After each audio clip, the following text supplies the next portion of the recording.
Пайғамбарымыз саллаллаху алейхи айтты дейді, ана адману лакум вахидатан. Мен домина мен ядман ли вахидатан адману лаху. Сонда кім маған бір нәрсені гарантия беріп, осыны мен істеймін деп гарантия кепілдік берсе, адману лахул жанна, онда мен оған жәннатты кепілдік бердім дейді, гарантия бердім дейді.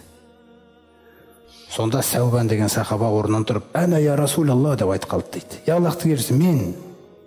Кен пайғамбарымыз сұрады ғой, кім кепіл болса бір іске, мен оған жәннатқа кепіл боламын деп. Сонда мен деген кезде ла тасалин наса шайя дейді. Ешқашан адамдардан еш нәрсе сұрама дейді. Содан Сәубан жады қамшысы түсіп қалама, бірдеңкесі түсіп қалама, ана жердегі бір нәрсені әперіш деп те айтпайды дейді. Әперіп жіберші аны деп. Өзі дейді. Бізде бар ғой, жалпы ол қарапайым сөз ғой, әперіп жіберші деген. Бұл не үшін деген кезде бұл мына жағында жатыр екен ол. Әперіп жіберші деген кезде ол өзің ал десе не істейсің? Күле аласың ба сол кезде? Күліп барып өзің ала алсаң, онда сіздің жаңағы әперіш деген сөзіңіз дұрыс. Ал егерде не болды сонша, қиын болып кетті ме деген жалғасса, болды. Осындай проблемаларға абыройыңды түсірмес үшін пайғамбарымыз салсам, ешкімнен еш нәрсе сұрама дейді мүлде. Әлемдердің Раббысы күллі жерді қамтып тұр ол.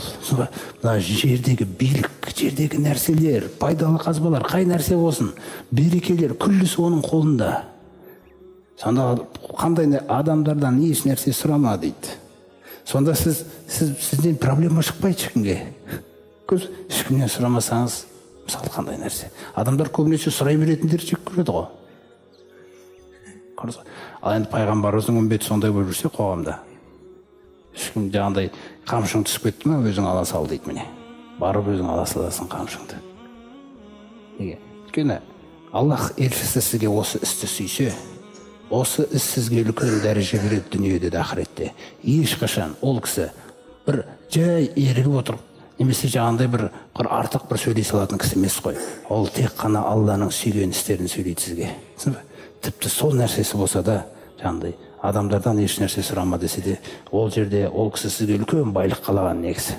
Дүниеде де ақыретте де сізді көтеретін істі бұл. Ешқашан адамдардан еш нәрсе сұрама дейді.